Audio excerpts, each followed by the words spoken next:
Greetings, everyone. My name is James Sportout, and I serve as the Executive Director of MITRE Center for Technology and National Security, which functions as the MITRE Corporation's think tank on national security and defense issues. I'm extremely pleased to be chairing a panel today on maintaining an advantage under uncertainty in the next NDS. Today, we'll be examining issues related to the current national defense strategy, as well as conditions that will influence the next. We are very fortunate today to be joined by three experts on national security and defense who collectively have decades of Pentagon experience between them. And unique to this group, they bring the perspective of former service secretaries for the Navy, Army, and Air Force, as well as deep experience within the OSD and the immediate office of the Secretary of Defense. It is indeed a critical perspective that they bring, given the immense responsibilities and authorities that come with being a service secretary. Often we forget the NDS and other associated documents lay out the blueprint, so to speak, while the services take on the enormous responsibility of recruiting, training, and retaining the force, while at the same time leading most of the multi-billion-dollar acquisition programs in the DoD. So with that, let me introduce our distinguished panelists. I'll try and keep this short because all of you have extremely impressive resumes, and if I just read those off, we take up the entire time. So I'll start with you, Richard. Dr. Richard Danzig served as the 71st Secretary of the Navy from 1998 to 2001. Before taking the role of Secretary, Danzig served as the Undersecretary of the Navy and was also the Principal Deputy Assistant Secretary of Defense for Manpower and Reserve Affairs during the Carter administration. Welcome, Richard. Thank you. Mr. Eric Fanning is the CEO of the Aerospace Industries Association and most recently served as the 22nd Secretary of the Army during the Obama administration. During his time, Fanning also served as Acting Secretary of the Air Force, Deputy Undersecretary of the Air Force, and Chief of Staff to the Secretary of Defense. Welcome, Eric. Good to see you. Miss Deborah Lee James served as the 23rd Secretary of the Air Force, and at the time was only the second woman to lead a military service. She also served as Assistant Secretary of Defense for Reserve Affairs in the Clinton administration. And I have to mention this, Debbie, too, because it's around the holidays. You're the author of a terrific book on leadership titled Aim High, which touches on your experience and strategies in achieving success in today's very turbulent world. And so it's holiday season, so I encourage everyone watching to pick up a copy for yourself or as a gift for someone else. So with that, let's begin the discussion. So we'll leave this question open to all, so feel free to chime in, but we'll probably start with you, Richard. The current National Defense Strategy, which replaced the QDR, is scheduled to be updated and delivered to Congress in 2022. In all of your opinion, what did the current NDS get right and what did they get wrong? So James, I don't want to be subversive, but I have to note that your admirable ambition of getting three different service perspectives could have been accomplished jettisoning me and even Debbie by just having Eric speak. Also time in the Navy. But I'll try and offer my own vantage point on this. There's a respect in which I greatly admire the 2020 document that you refer to. It's very comprehensive, balanced, and I think thoughtfully hits all the key points. I think documents like this, though, are prisoners of their virtues. And the balance and the comprehensiveness causes it to necessarily lack bite. And that's partly a consequence of the way in which it's put together. It's a committee product with all the different interest groups anxious to be represented. But it's also a consequence of the effort to satisfy all constituencies and not be embarrassed by the turn of events. Nobody can predict the future very well. 2022 will look different. I remember how a similar document was produced just before the 9/11 attacks and was in draft and said very little about terrorism. And that 2001 document then had to be discarded in the wake of an airplane crashing into a segment of the Pentagon. So none of these documents are very predictive. My main concern and my vantage point on 2022 would be that it needs, I think, much more bite and emphasis on the technology transformations that are required. And it's precisely that direction of choice that a document that's so balanced can't make, but that I think is quite imperative for our establishment. And presumably we can say more about this in the course of the panel. Excellent. Thank you, Richard. Eric? I agree with Richard. I think it's a well-written document, and I don't see anything that's missing. Maybe another way to put it is, what do you prioritize in there? What would I look to for the future? Alliances and partnerships. The NDS talks about alliances and partnerships, but I'm not sure we've done a very good job of implementing that part of it. Maybe that's what I would say. I think it's a very well-written document. My questions are about where we didn't implement it, haven't implemented it as well as we might have, and what of that section do I think should be a priority? So certainly strengthening up alliances and partnerships. If China is the focus, the pacing threat, as Secretary Esper said and others have said, we ought to think about what we have that they don't, and that they can't buy or create in a manufacturing plant. And that's part friends. We have friends, and we ought to be leveraging that and tending to that very carefully. I do think, as Richard said, thinking about the technological evolution is critical. And it's not just what we need, which is often the discussion, but it's how to build it and field it. And there are elements of that in the NDS. It talks about industry, for example. It's interesting. It says industry culture has to change, which I think is true, but industry is a partner. And I think more so than industry culture, government culture and government processes have to change. So we can identify what those technologies are, but we have to figure out a better way to build them, develop them, integrate them into what we do, deploy them, and do it at a different cost than we're seeing now. Technology is not just increasing, but the cost is becoming unaffordable in that regard. And finally, and this is not an NDS thing, but it's a theme I'll come back to, meaning it's not in the NDS quite a bit.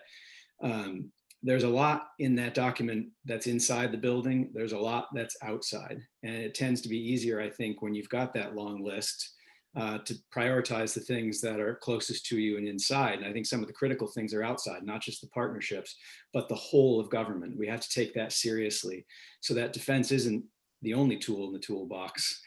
We have those other elements of national power. We need to rebuild the State Department, for example. And finally, the executive branch can't do this alone. Congress is an important partner, and we need to do this in a bipartisan way, in a sustainable way, in a predictable way. With a Congress that's back in regular order. We have to get away from continuing resolutions. They're very disruptive for the Department of Defense, very costly to the taxpayer, and very confusing to the industry partners. Thank you, Eric. Debbie? Well, first of all, James, I wanted to thank you very much for assembling all of us. And it's great to see you, Eric, and you, Richard. This is a very, I think, important discussion and important panel. So perhaps I might just offer a few comments by way of cleanup batter here, because of course I too agree with everything that I just heard my esteemed colleagues talk about. Having been in the building, certainly having been present when a version of a national defense strategy was written in the past, just as you heard Richard Danzig said, this is a committee of people, various interests are being represented. And I would predict in the future national defense strategy that is yet to be written. Once again, it will be a committee of people, both uniformed, civilian, political appointees, but also careerists. And so therefore, I think you can also expect that it will be broad, it will be encompassing, but there will be differences in emphasis as well. And indeed, maybe this becomes my second point. Between administrations, I think there's far more continuity than radical change between national defense strategies, but rather the areas of change tend to be ordering of preferences, choices, and points of emphases. And I think we will see this again.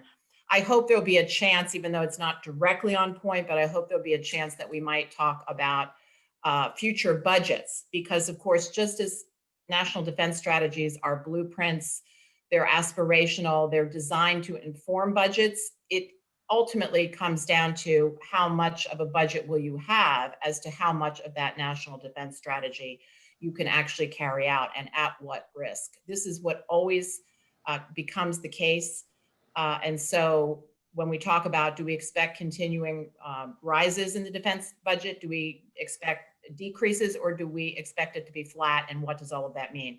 Because on a bipartisan basis, I think many people have recognized over time that the Department of Defense has about 10 pounds worth of programs, people, requirements that we're collectively trying to jam into a 5 or 6 pound bag.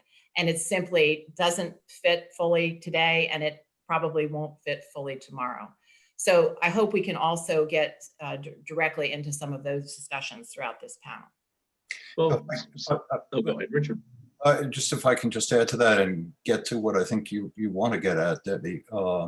In many respects, I think it would be more interesting to have a national defense strategy written by somebody who knew nothing about our intentions and about the world, simply derived it from our budget choices, and then said, what is the national defense set of priorities, per Eric's point, and strategies we've got? And I would add a second dimension to it. You rightly, I think, pointed out the imperative of translating this into building and budgeting, Eric. But I think and I'm guessing both of you, would also emphasize the career pattern choices. Who gets promoted? How does that translate, since that drives so much? So you could also create a national strategy based on what we see about the promotional priorities within the services. And those two documents would look quite different from this aspirational document that we've just seen. Good point. That would be interesting. Yeah, so I think, a couple of the criticisms that we often see for these strategy documents is the fact that they tend to be filled with buzzwords such as innovation and lethality. And you can usually tell after probably about 1 or 2 years when you tend to see those types of buzzwords being promoted in every single program or every single event taking place by either, the prime contractors, subcontractors, capital hill interest groups, et cetera. And the other criticism is that oftentimes the NDS can be disconnected actually with the actual budget process itself, whether it's going with what Eric talked about, continuing resolutions, or laying out these long aspirational items that aren't necessarily tied to how the process of the fit-up works. So I think you opened it up a little bit, Debbie. I mean, could you all talk a little bit about, is there any few words that we should use to try and generalize the next upcoming NDS, or does that become part of the problem? And talk a little bit about the programmatics and budget side, given that I've heard numerous leaders say that if it isn't authorized or if it isn't in the budget, it doesn't really count. So, and I'll kick that off to you, Debbie, since you brought that up.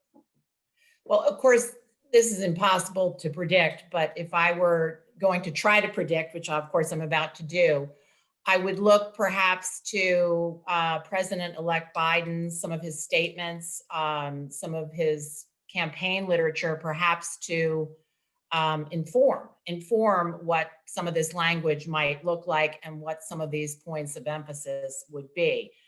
So, one thing I would throw out is this idea of, yes, we're in a period of great power competition, strategic competition. We know who those great powers are that worry us, but maybe we need to enter into a period of not just competition, but also more collaboration where we can. So are there ways that even with these powers that may threaten us in certain regards, are there mutual interests that we can work on more together? I think the idea of credible deterrence might find its way more inside the document of the new national defense strategy. So this is, ultimately, we don't want to fight a war. We want to deter conflict. And what are the steps that we need to take in order to credibly deter? What capabilities do we need to be able to credibly deter, let's say, China in the Pacific against some of the crucial islands? I think you might also, certainly, I think we'll see reference to climate. Climate will no longer be a dirty word. And it is a national security threat. I would expect we will see that somehow. Energy resilience, climate resilience, this set of concepts or words, I think will find their way into the next national defense strategy. President-elect Biden during the campaign, of course, talked a great deal about military personnel, their families. So more emphasis perhaps on the people who populate both the civilian and the uniformed military and their families of the Department of Defense. So maybe more emphasis on human capital. And to the extent that there's any sort of hint of from the past, a go it alone strategy, America first, those sorts of buzzwords, I think that will certainly not be the case going forward, but rather it will be very much an emphasis on our alliances, our partnerships, as well as working as much as we can through multilateral institutions. So I think these are some of the new phrases, concepts, points of emphasis, as well as doubling down on some of the technology and innovation that we used to call the third offset back in the Obama administration. Certainly the Trump administration has carried on with those programs, put more money. I think you could well see more emphasis still in a Biden administration.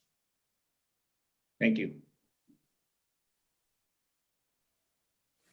Well, James, I would point out that amongst the four of us, you bear more responsibility than the three of us for the various buzzwords, et cetera, developed over the years, because you've written so many speeches and handled so many press encounters for all of us. If anybody asked me for the new buzzwords, I would say, go talk to James Swartout. So my own view about this, though, would be not so much to emphasize those as questions that might be productively pressed.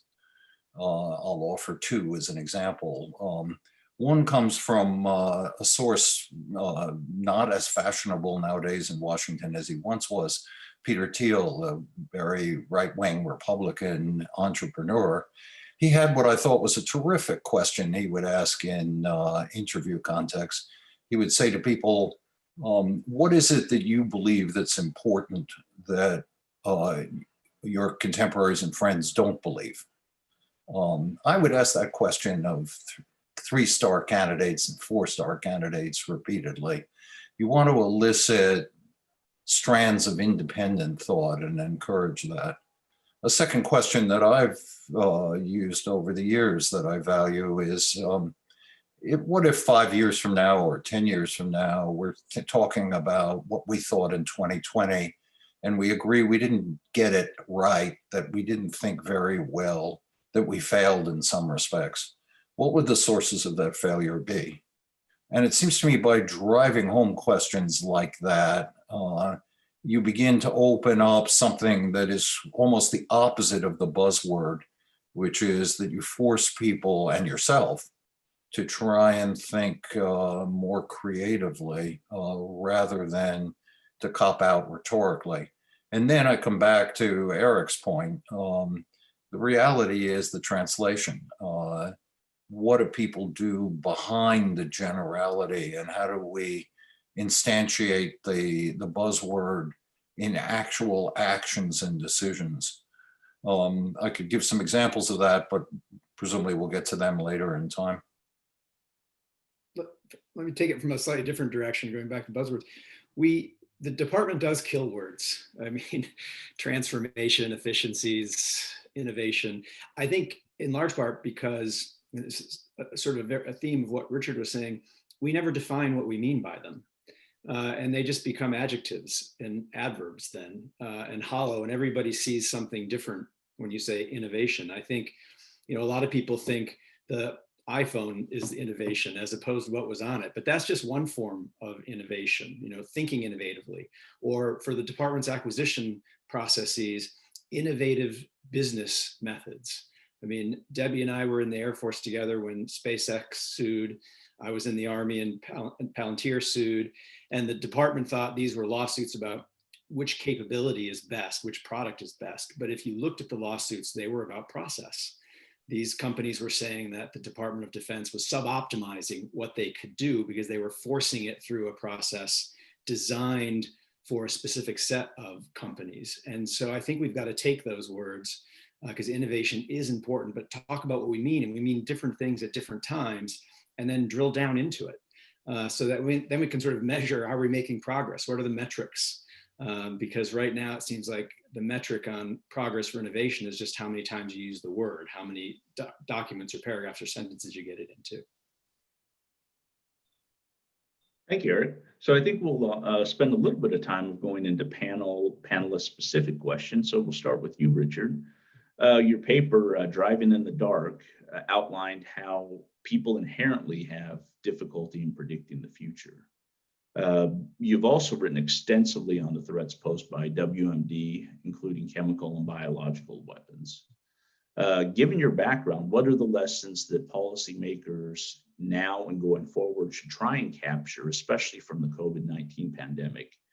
And how should our reaction to the pandemic influence future defense and national security strategy? Well, I think there are two versions of this. One is that people are sensitive to the fact that we shouldn't fight the last war.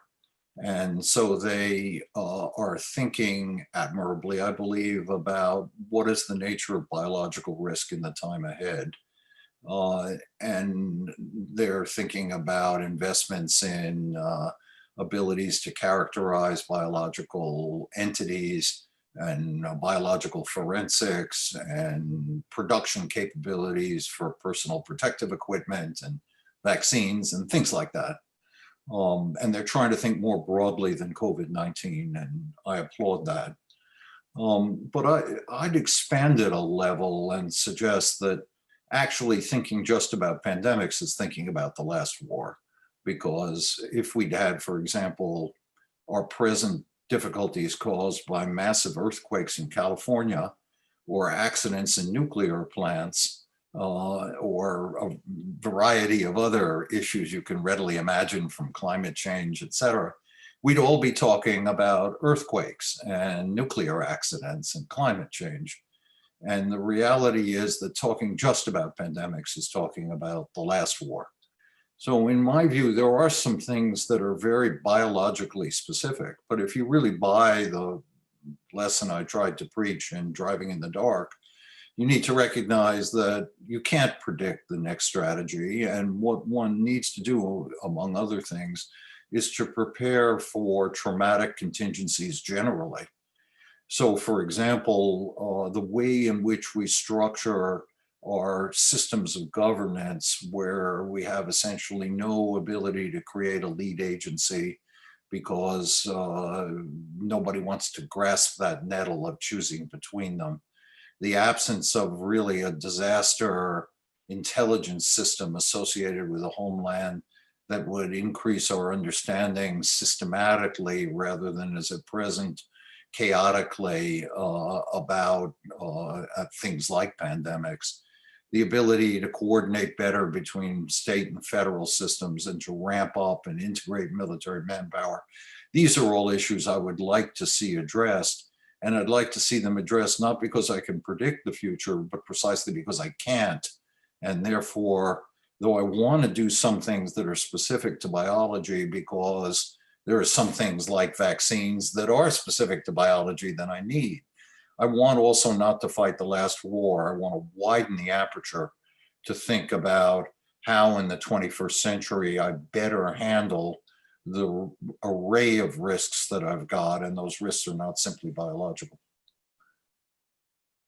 And as a quick follow-up to that, I guess then, what's your sense too? I mean, I have an idea, but of the need for then alliances and partnerships, maybe a little bit untraditional than what we've thought of in the past. And then also, what should we look for senior leaders in terms of people that are brought in either as political appointees, career appointees, or folks that have served in civilian service, or folks in uniform? Of what should we look for competencies in those types of people that rise to the ranks of senior leadership, to be able to give them, this mentality of flexibility as well going forward? Well, I very much liked Eric's comments about alliances, and Debbie reinforced that. Let's take a concrete example in a different realm. Artificial intelligence, it's one of the buzzwords you talked about. It's one of those things that, as Debbie and Eric talked about, you have to instantiate it. How do you translate a desire to incorporate artificial intelligence more richly into the services and our functions? And that the tendency is to everybody rallies behind we should invest more in research and development. And from my perspective, that's an admirable and appropriate investment, but it's also a cop-out. It's easy to support more R&D because you just throw money at the problem.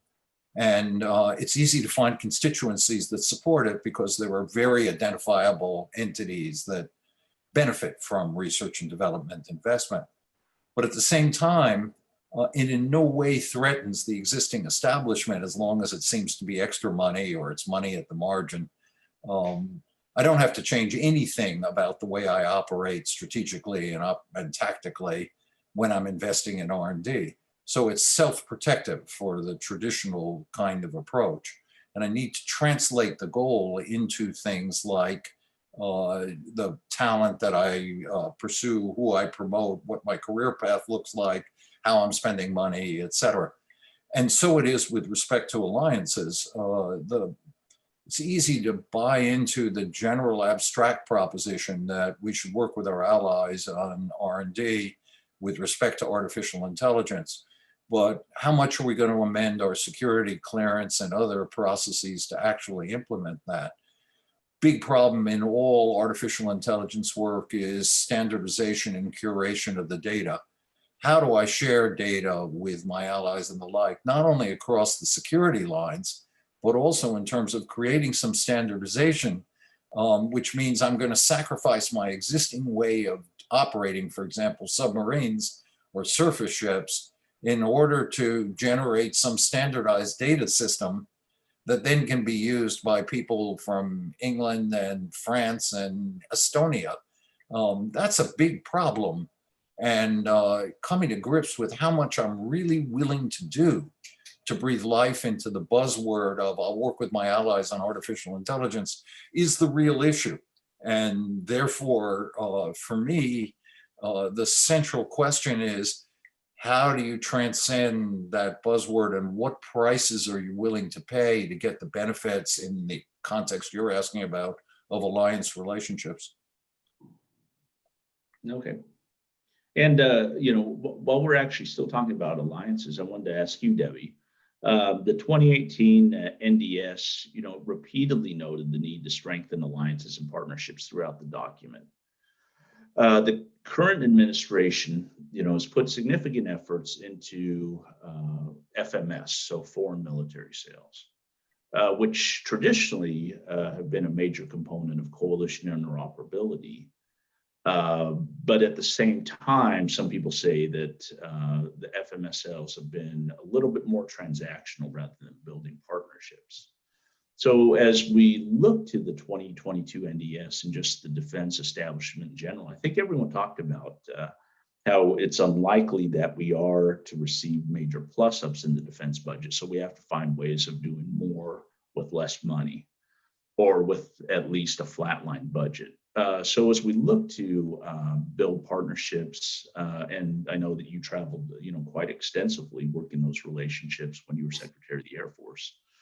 What specific guidance or what areas would you, tend to highlight when we look at, this new world, and also how do we extend those partnerships, alliances to both traditional allies and then also people that are looking to the United States for leadership?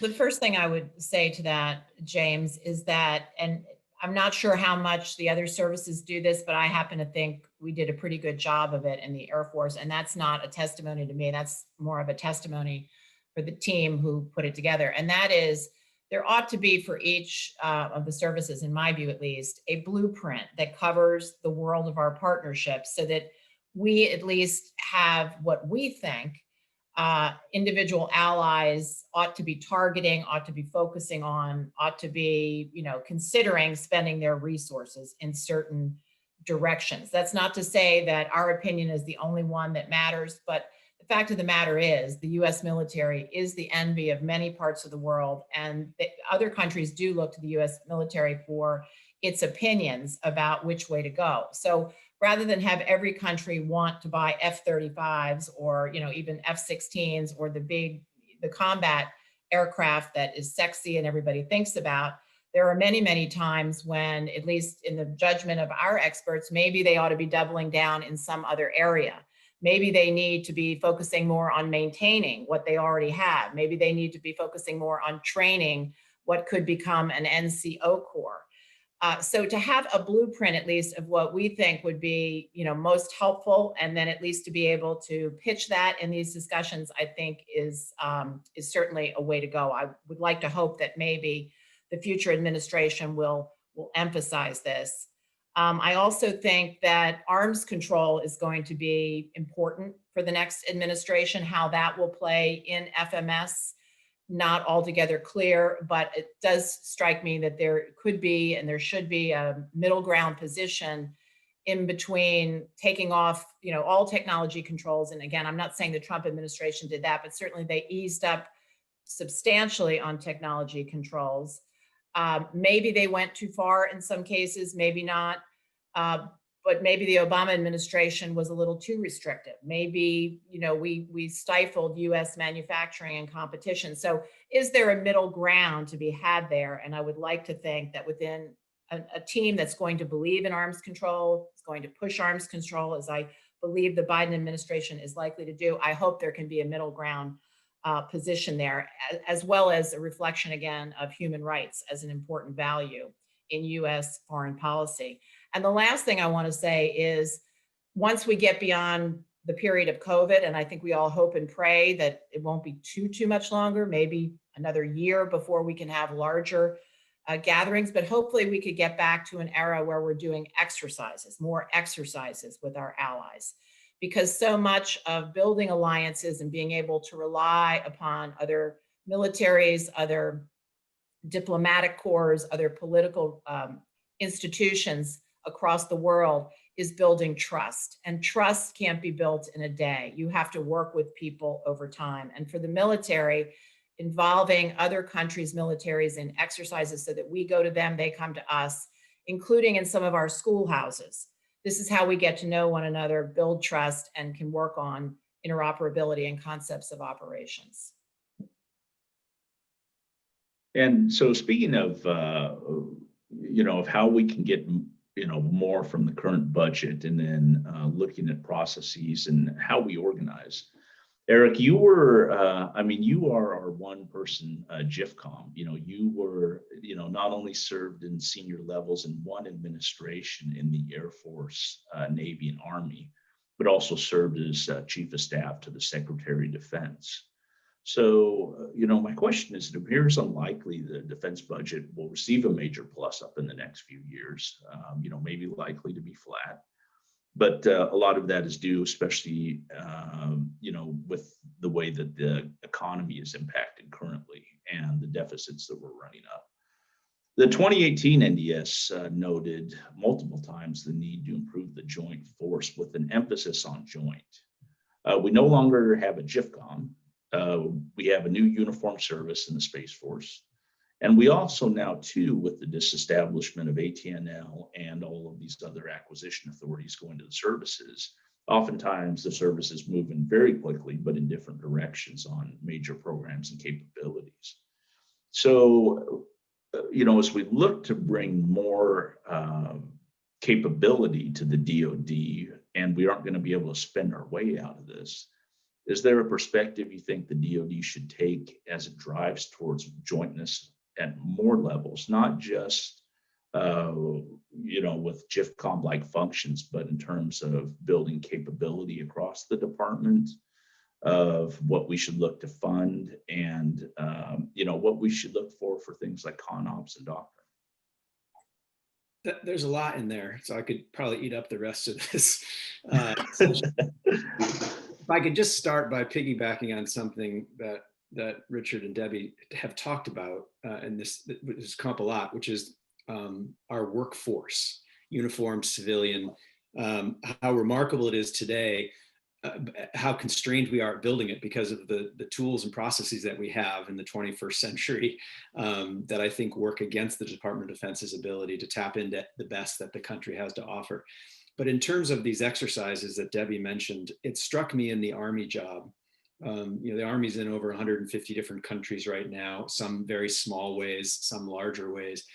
But in every one of those countries, the partner military a soldier in the partner's military could see him or herself in our military because of the diversity of the United States military. I mean, we have people in our military from all over the world. That is a really powerful thing for the United States of America, to travel around the world like that and have everybody be able to relate, because they see themselves in the diversity of our military. Jointness, yes. GIFCOM was shut down as part of the efficiencies. We took out a major command under Secretary Gates. I do think it's important that there be someone looking at the services, overseeing the services. I don't think necessarily that it's best done internally, either inside of the service or maybe even inside of the military. I think an outside look could be in OSD, could be outside even the Department of Defense, to sort of question everything, because the competition between the services can yield some really helpful, beneficial work for the Department of Defense, for the country. And so I like that sort of competitive tension between them as they're competing for resource and trying to figure out how to create effect or capability. But at some point, someone's got to say, all right, who's doing it the best? Where are we going to sort of invest and place the bet? That's one half of it.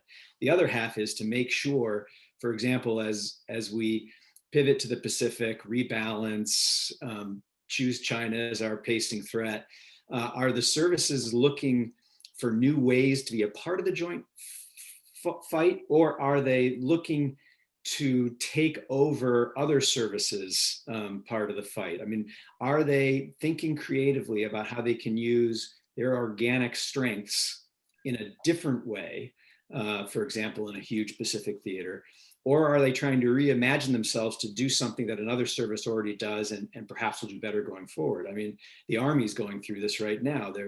They're organizing in some ways expeditiously for work that maybe the Marine Corps does better, but they've got other things that are interesting as they combine cyber, electronic warfare, space, integrated into a unit that could be very helpful in a big region like the Pacific. So I do think you want someone outside policing, because I think it's hard to do that internally. So I don't think we want to think about joint as getting down to one service that does everything, because there's some healthy effects of the competition when the services are trying to figure out how to solve problems. But someone's got to be monitoring that and figuring out, all right, when we're going to move forward in a certain direction.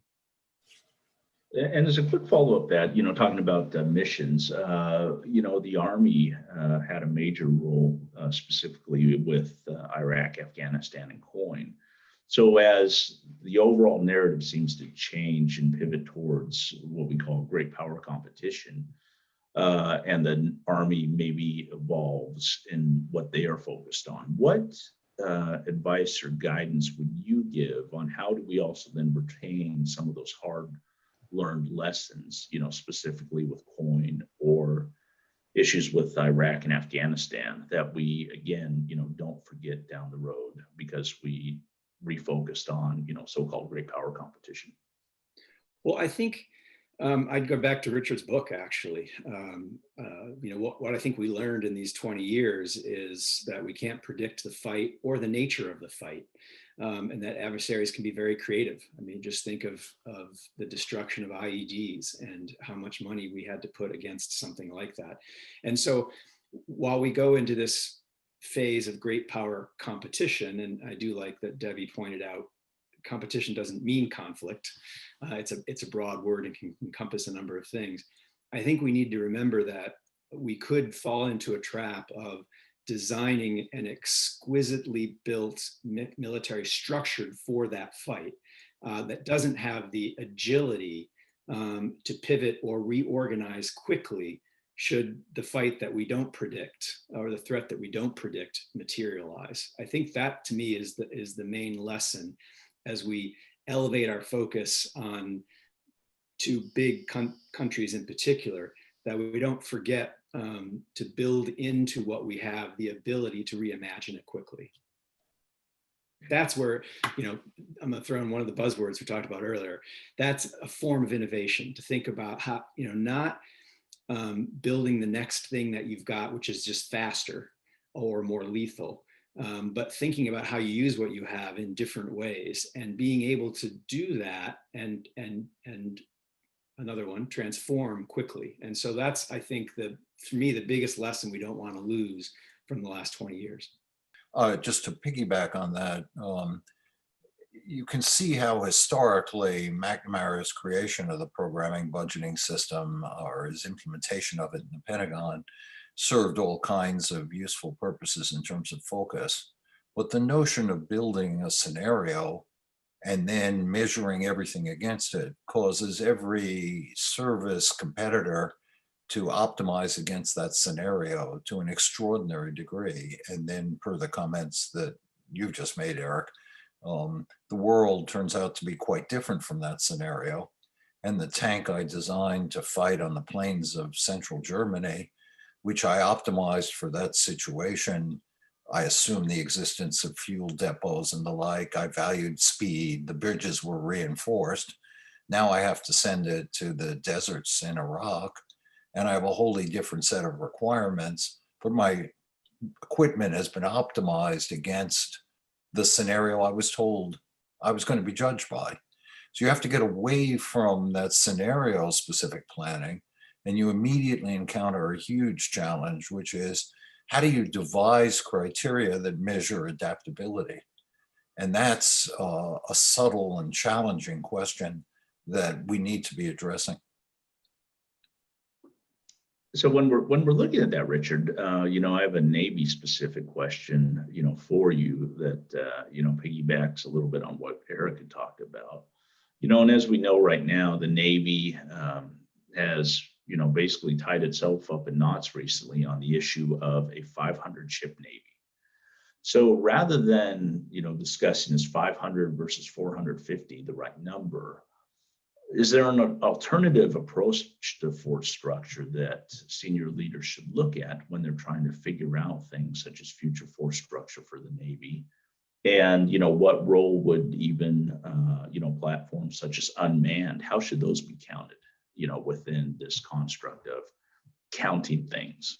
Yeah, well, it's a classic example of the buzzwords you referred to at the outset. I managed in my time as Secretary of the Navy never to endorse a specific number as a goal for Navy ships, because I regard it as a construction of perverse incentives. It causes you to proliferate smaller and perhaps less useful ships.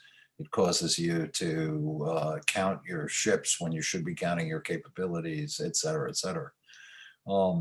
My own sense is that capabilities is what you want to assess. And it doesn't come down to measurement in the sense of counting. It's a question of undertaking a variety of exercises, both in physically and through simulations and simply through reflection. And you need to ask yourself about a broad range of those. And per the comments we've just made about adaptability, trying to optimize against the range of them. This also tilts you not only towards a sounder position in terms of your acquisition of platforms, but it also gives you, I think, more appreciation of how things other than platforms affect your outcomes. We've all three of us mentioned one of them, manpower, people. How are you training? How are you promoting? How are you retaining? Another one is your investments in infrastructure. Another one is your investments in software and communications capabilities, et cetera. All those things will get underfunded if you subscribe to the buzzword of I'll count my platforms. And all those things come into clearer focus when you focus on capabilities. All these things are, of course, much easier to preach than to practice. To actually translate them and get the political wherewithal behind them and get them through Congress and the like are huge challenges. But in my view, it's what really leadership is all about. And the external entities, Eric just commented on the desire of to have some external force introduce, if you will, more change and openness into the system. That's the best rationale for the jobs all three of us have had as service secretaries. Fundamentally, service secretaries, I think, do two things. One is create a bridge between the services and the larger society in terms of explaining the values of each to the other and getting each to appreciate the other. But the second thing is to build an agenda that's around what is important as judged not just by the internal dynamics of the insiders, but somebody coming at it and looking at it afresh. But of course, you can't then simply act on your own. You have to somehow persuade, cajole the existing insiders to come join you, basically because it's in the interests of their service and of the nation to come to grips with this. And that's an educated process in which not only are you trying to educate the insiders, but they are also educating you, hopefully. Thank you, Richard. Debbie, so this last year was really marked by tremendous change in the Air Force, both on the organizational and the personnel side. We have CQ Brown, first African-American Air Force Chief of Staff. And on the organizational side, we have the addition of the U.S. Space Force. But speaking of the Space Force, many pundits have said announcing the new service, the announcement itself was the easy part. Organizing it so it's properly resourced, while especially not creating additional seams within the joint force, will be the hard part. As we move into 2021 and beyond, from your experience, what should be the significant areas that the Air Force and Space Force should be focused on in order to say, locked in as close as necessary, but also providing additional capability without creating more seams? Right. Well, I want to say at the outset that I'm a big fan of CQ Brown. I think he's going to be an excellent chief. He was an excellent selection. And in the same breath, I will say I was not in favor of creating a separate service for the Space Force. I think you can reorganize any of the services, the entire Department of Defense, in a multitude of different ways. Maybe we ought to have a nuclear force. Maybe we ought to have a new secretary of the cyber force. There's any number of ways you can reorganize. You really have to ask yourself, is that reorganization going to fix whatever problems that you perceive that you have? I never thought the answer was yes. But with that said, what's done is done. And it's not worth the bureaucratic churn to try to put it back the way it was. So I think it's incumbent upon everybody now to pull together and to make the Space Force work. So if we, first of all, just back up a little bit, the Space Force just celebrated 1 year of its initiation, of its birth, you might say. So what has happened so far? Well, first of all, I think the biggest change is that the four-star general who is the leader of the Space Force, General Raymond, who of course was Air Force Space Command before that, he's now a member of the Joint Chiefs of Staff. The legislation and creating Space Force made the four-star a member of the Joint Chiefs. So that's a big deal. And I think it will be a big deal going forward. We have to wait and see exactly how that may impact our defense strategy, but there's no question sitting on the Joint Chiefs is a big deal. Beyond that, I don't see too much of a big deal yet, though the days are early. They have a new uniform, they have new patches, new logo, they've got some TV commercials and marketing material. They've transferred some people and some units formally into the Space Force. They've got some interesting ideas on approaching people and human capital and maybe changing it up as to the types of people that would be accepted into the armed forces. I'm actually very encouraged by that. I think that's a good move. And to their credit, they've tried hard to keep the bureaucracy to a minimum. But with all that said, essentially, this is still a carve out of what we used to call the Air Force Space Command, with largely the same people working on the same programs. And when we've seen in the news that there have been space launches, the first space launch has just occurred under the Space Force. The fact of the matter, all of this was happening anyway under the previous construct. So there's not a whole lot new beyond what I just said. And that's not to say that it won't change in the coming years. And certainly let's hope that we will see some positive change. You already said it, James. The main thing that Space Force needs to produce is it needs to produce capabilities. We need to see progress in capabilities so that we can better defend our constellations in space, defend as well as go on the offense if the armed forces should be called upon to do so. They have to continue to work on concepts of operations. Again, this is work that was ongoing, but they need to double down on new concepts of operations to reflect the fact that space is not a peaceful domain. Our operators don't just operate satellites anymore. They need to maneuver. They need to know what needs to happen. And this is going to require war games and practice. We have to continue the efforts to make our assets more resilient in the future against possible jamming or cyber attacks or any sort of other ASAT types of capabilities that might come our way. We need to continue to focus on situational awareness so we understand what's going on around us. And as was mentioned earlier in the panel, we need to open up more with our spacefaring allies. We've been very closed in what we've been willing to share. We need to really look at opening up more so that we can come at this set of problems in the way that we come at many other set of problems, and that is through partners and alliances with their support and help. So some of these capabilities we're going to know about as time unfolds, and then others, unless we're in the government with high-level secrets, we may never know about, because of course some of this takes place in the black budget world. Thanks, Debbie. Jump in there for a second, James. I like Debbie, I was a skeptic about Space Force. Thought, if we're worried we're being paced by our adversaries, why would we enter into a bureaucratic exercise? But we've got it, you're right. And one of the things that excites me about it now is it's a wonderful test bed. There's two things about it. It's small, it's less than 1/10 the size of the Marine Corps.